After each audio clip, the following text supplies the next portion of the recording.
All right. So Dennis Cinelli joined Uber in 2016, and he's the head of US and Canada mobility at Uber and leads efforts around driver engagement. I want to thank him for coming on today because Uber just made a big announcement that upfront pricing for drivers will be hitting 20 new markets. Now, we've had a version of this in California for some time now, but for these new markets, drivers will now be able to see earnings, drop-off destinations for every single ride that they take on the platform going forward. This is something that drivers have obviously been asking for a long time, and these 20 markets will also see a rate rebalance where the per mile rate goes down a bit and the per minute rate goes up. So I'm excited to chat with him and go through all these changes. So how'd I do? Did I get all those changes right? I know I left one or two out that we might get to too, but. Yeah, absolutely. Well, good to be on your show again, Harry. And we're excited to sort of announce this with you. We think the announcement this week helps to take some of the guesswork out of gig work. But we know it's a lot of change for drivers. So we're here to talk through it. Yeah. So what's the impetus or the reason behind this change? I mean, if you talk to drivers, obviously there's a lot of things that they would like to see differently or improve just in all aspects of life. But, why did this one shoot to the top of the priority list? Yeah, I mean, one of the key pieces of feedback we hear from drivers is that there's a lot of guesswork, especially outside of California. Drivers mostly just see on the offer card, the trip card, surge levels, time to pick up. And there's a lot of trial and error with Uber driving. And so by providing a upfront fare with more information on that offer card where they see the destination, they see the pickup location, we think it gives drivers a lot of control and takes a lot of the guesswork and trial and error out of around driving with Uber. Yeah. So, I mean, I think, as I mentioned in the intro, this is definitely something that, drivers have probably been asking Uber for a very long time. And so I think, definitely better late than never. And, I guess like I'll say here in California, we've had it for a while. And I mean, I guess it sounds like, it's gone somewhat well or pretty well, or the feedback has been going pretty good. And now you're expanding it to other markets. So is it, not everyone is getting it, but is the plan to roll it out eventually to everyone? Yeah, so California has a piece of this, right? California has some of the upfront information, but what we're really launching or testing in these 20 plus markets this week is a much fuller experience. And so what drivers will see is the upfront fare. They'll also upfront fare will no longer be based just on time and distance alone, but that upfront fare will be based on multiple factors, things such as the surge levels, demand patterns of location. For the first time, we'll take into account the distance to pick up. And so drivers have a full fixed upfront fare, unlike in California, just a range. And we're also doing the rate rebalance, which you talked about. And the rate rebalance will make sure that shorter trips, on shorter trips, drivers will earn a little bit more. And on longer trips, earn a little bit less. And that allows us, as we're providing drivers with full information, allows us to make sure that all trips are worthwhile to drivers, and we're able to make sure we balance the reliability of the marketplace for riders and drivers. And so that's upfront fares, but in addition to upfront fares, we're also launching Trip Radar, which gives drivers more choice and allows them to see a bunch of UberX requests in their area, and drivers can then choose from a bunch of open requests, allowing them to see both full information as well as have more choices because they can choose from the UberX requests in their area. Yeah, no, I like Trip Radar a lot. And, I think obviously you guys have sent out emails, and we'll link to our blog post and other videos where we go into it in a little more detail if folks want to check out some of these features and details and screenshots and things like that. I mean, I guess to me, it does seem like, we've seen elements of this in the past. I guess there was upfront pricing for passengers way back in the day, right? You've been around at Uber for a while, so you probably remember that. Uber has rebalanced rates in the past in other markets, not tied to something like this. And, I guess sticking on the rebalancing of rates for a second, I mean, a lot of the feedback in the past that we got from drivers was pretty skeptical, that this would be better for drivers when they would rebalance, basically lower the per mile rate and increase the per minute rate. It seems like drivers have kind of always looked towards the per mile rate, for better or worse, as kind of like how much they get paid, since it was so much, it's 3 to 4 times higher than the per minute rate. And so anytime you cut that, it kind of feels like a rate cut. So what would you tell drivers who, are worried that this seems like a rate cut? Yeah, I think the first thing I would tell drivers is, the whole thing we're rolling out this week in these markets is a test. We really want to learn. But I do understand this is the biggest piece of feedback we get on this, which is the rate rebalance, with drivers being concerned about the per mile rate cut. And what I would push drivers to is with upfront fares, they see the fixed amount upfront now. That allows them to make the choice whether they think this trip is worthwhile for them, and to look at the full price, not just the per mile. And with this, they'll have that choice and flexibility. Before, it was, they try to guess which trip was going to be most valuable. And then only after the trip ended did they see whether it was worthwhile. And now they have that information up front. Got it. So basically, I mean, and I think that, in some of the comms, I mean, we see that, like basically it sounds like the intent on the shorter rides, or not, maybe not the intent, but the reality is that on these shorter rides, they will pay more and the longer rides will pay less, right? Is that kind of the gist of how these rebalancing should work? Exactly. Overall, on the longer rides, they'll be a little less. On shorter rides, will be more. The vast majority of trips, though, are shorter rides. So we'll make sure they're worthwhile to people. And then the fact that, if you remember, it's not just a rate rebalance, but also we're moving to a world where fares are no longer just fixed time and distance.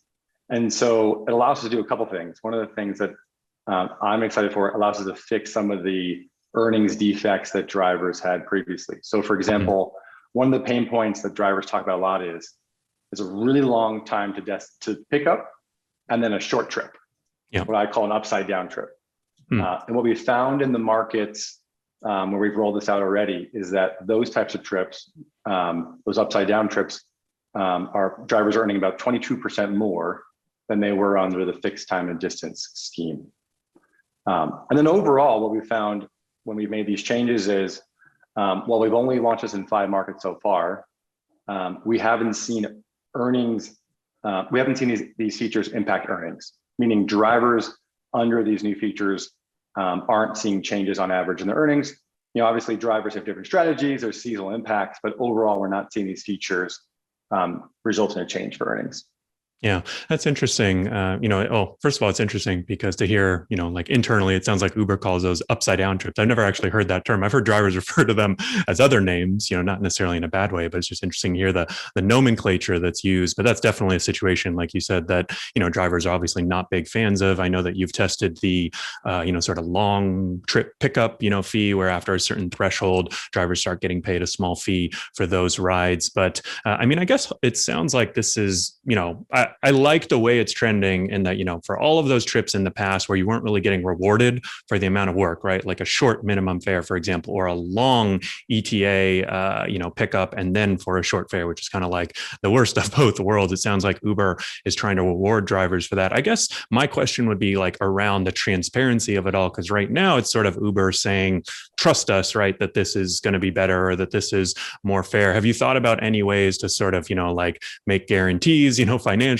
or to kind of, provide more information or something that kind of goes beyond, because, the good about the system that you're designing is that it takes into account all these factors, but I imagine that it's now pretty complex, behind the scenes, where when I first started driving 7-8 years ago, it was pretty simple. There was a per mile and a per minute, and there are definitely some positives and negatives to that, but it was quite simple to at least calculate how much you were earning, how much Uber was taking, what the passenger was getting.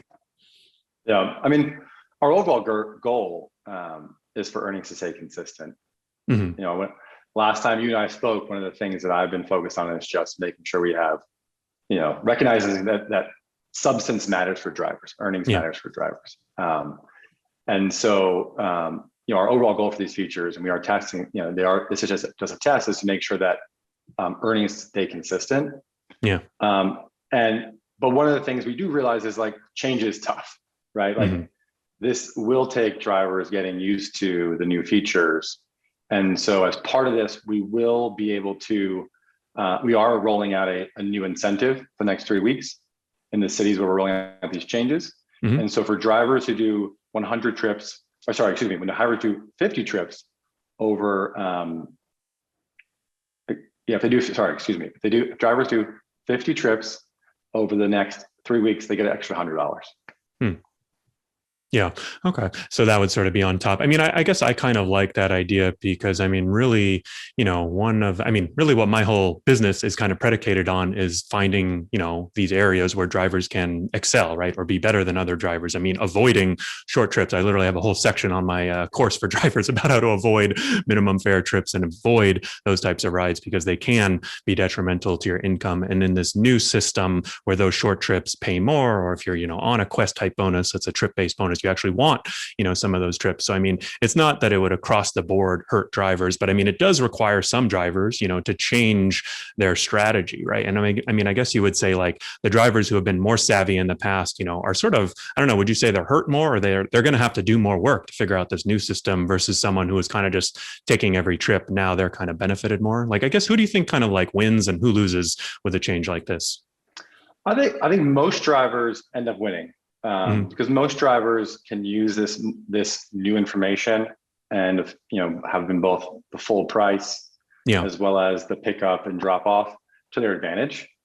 Though drivers who are trying to only maximize by taking only the long trips are going to have a tougher time because that is where rates will come down. Will come down. Yeah. What we find is drivers who do a balance of short trips and long trips. End up having a good experience and end up having stable earnings from these features.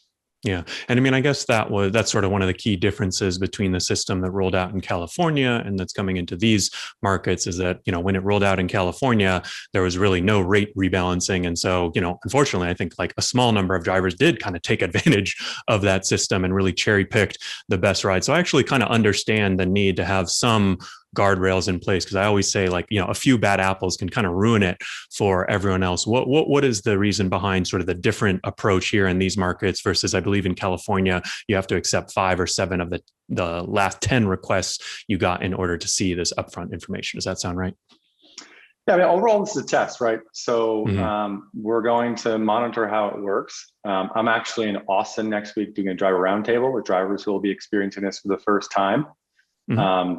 I think ideally what we find is we don't need to put in some of those constraints that we have in places like California, but we're going to learn. We think combination of providing full information as well as having the rate rebalance will still provide for a reliable marketplace without having to put in some of those things. But we're gonna learn and get driver feedback and see how it goes. Yeah. I mean, I guess it'll actually be an interesting test. And I guess in, 6 to 12 months when the system fully gets rolled out, I'll be curious to see, whether it's more of the California based off acceptance rate or more of this rate rebalancing, because, I do think, unfortunately, right, like there are some drivers that are going to abuse features like this and kind of ruin it for the rest of us. And so, I mean, I think I understand, why some of those guardrails have to be in place. And I mean, it does seem to me like there's sort of this, the only thing that I don't love about tests like this is just in general in life is that, you kind of get something and then you sometimes get it taken away. And I feel like that has happened many times with Uber and features in the past. They gave unlimited destination filters and they're like, oh crap, a lot of drivers are taking advantage of this. Let's drop it down to 6 and you can't use it during busy times. California, It was like, let's give drivers, the full ability to see all this information. Some drivers cherry picked too much and now had to drop it down to, the acceptance rate requirements. And it seems like, unfortunately, I think that, a lot of drivers sort of, they get that taste of the ultimate freedom. And then when you get it taken away, you sort of have this bad taste in your mouth, right? So I guess that's the only thing I don't like about tests is that they can sometimes have, these repercussions, right? Or like kind of bad taste in your mouth. So I don't know. I mean, I guess you got to do it, but what do you think? Yeah. Well, our goal is to move in this direction, right? But I want to make sure that you and others realize like we're going to monitor. But, we've tested in 5 markets so far. We've seen good results where we didn't impact earnings. On balance, we've seen drivers sort of move through learning their strategies. We've seen drivers really like the upfront information. And so we've learned a lot from some of those prior experiences, star power tokens where we test small, we get more confidence. Yeah. Now we're rolling out to 20 plus new markets. This will give us more signal, more confidence, get driver feedback from things like, roundtables, we monitor support tickets. And then we'll iterate and, hopefully hopefully drivers like it on balance. We see the marketplace remain stable. It's a good rider experience and reliable, and we can continue to roll it out further.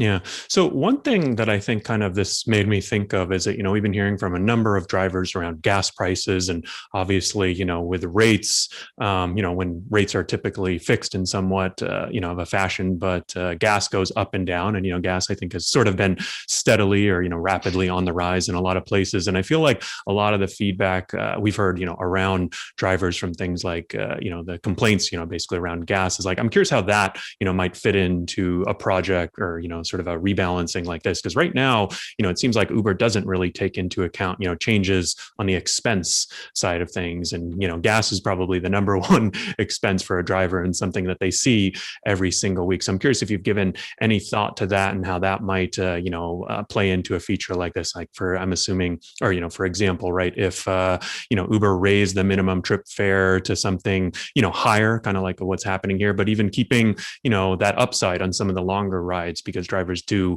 like that. I mean, does that just cost customers too much, or how do you think about kind of balancing that and those expenses that drivers have? Yeah, I mean, it's a constant balance to get rates right.